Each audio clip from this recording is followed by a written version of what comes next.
if too much of the client base is one person, I think there's an episode of Mad Men that talked about this. Since we're an advertising agency, I'd watched that show, and on Mad Men they lost a major client and it literally took out over half of the revenue. You don't want to do the same type of thing and have so much of your success allocated to one item. I've been doing this long enough to know that I've had certain clients that went with one particular lead company, and that lead company sold. I'm not going to mention their names, but one major lead company sold, and the leads started at a good rate, and then they got really high and hard to work with.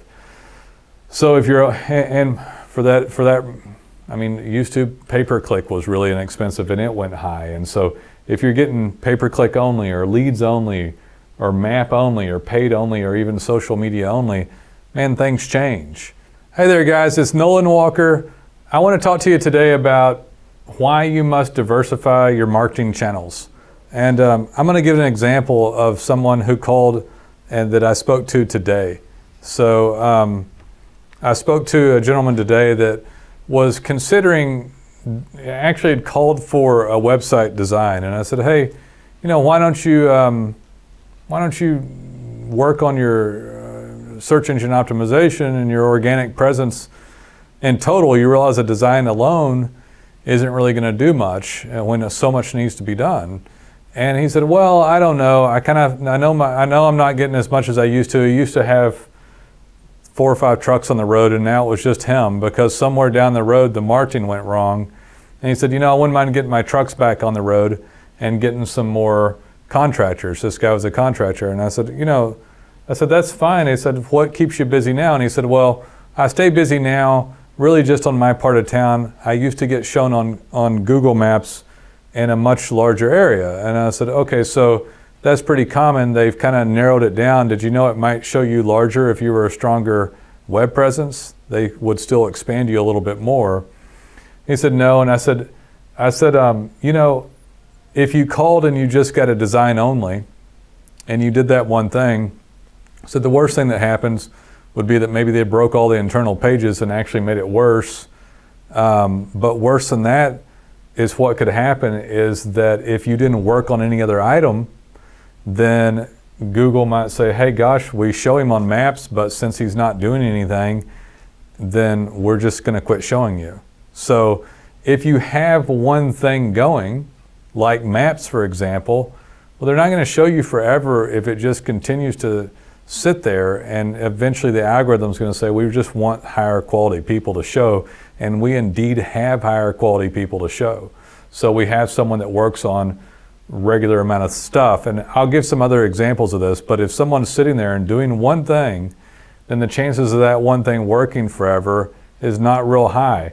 I had an example, a bank loan example for a business loan, or even when someone looks at buying a business, if too much of the client base is one person, I think there's an episode of Mad Men that talked about this. Since we're an advertising agency, I'd watched that show, and on Mad Men they lost a major client and it literally took out over half of the revenue. You don't want to do the same type of thing and have so much of your success allocated to one item.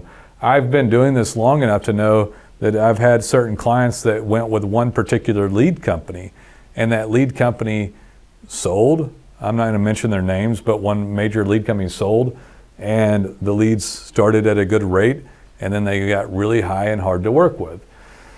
So if you're, and for that, I mean, used to pay-per-click was really inexpensive and it went high. And so if you're getting pay-per-click only or leads only or map only or paid only or even social media only, man, things change.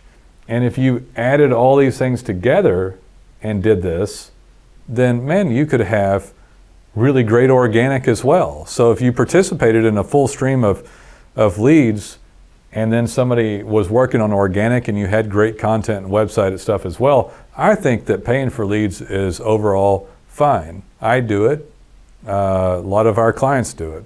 Some focus on the entire world of organic, but when we do organic for a client, we're not doing what a lot of people do, which is one little thing. In fact, my own brother calls me a lot because he's got a flooring store.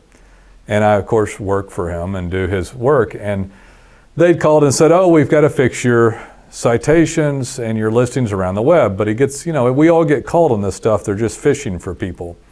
And I said, no, Rob, you're already doing, your citations were done well. We use a Canadian-based company for that. And one of the only things we outsource, but citations kind of have to be. And I said, no, they're fine. They're just fishing. But the thing about it was the companies that call him to do that do one thing. And so when we work on an organic effort, or we're a web crew for a company and we're doing paid, we do lots of things together. So my brother's online organic effort, where he shows up on mapping and his review integration and his organic keywords, they're not tied to us only doing citations.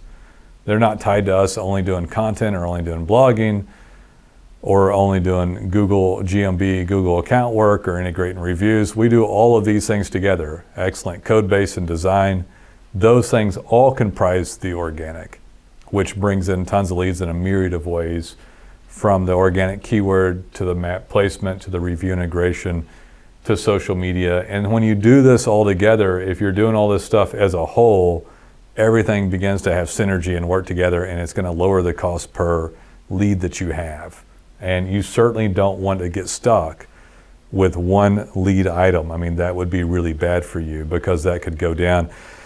And again, whatever you're focused on, especially on an organic basis, if you're really not doing anything, you're like, oh, my map's up just because it is. No, it's not. Your map's up there because of whatever clues the algorithm has chosen to use at that time. If you want to be as safe as possible that your map's going to continue to show up, you'll have a great overall web presence, so that you deserve to show up, because someone that's not participating in regular changes to the website, content that's great, doing any social media at all, reviews that are robust and getting them regularly, that are implemented in through the website and other measures. If these things aren't done, the code base is bad, as enough competitors of yours has a better web presence, they will show the other people, because they don't want Google to look bad. They want them to have the best people to show your clients, and you need to be the best because of that. Whether it's on the organic basis or on the paid basis, you need to have this stuff done. So hope that was helpful, and we look forward to hearing from you someday.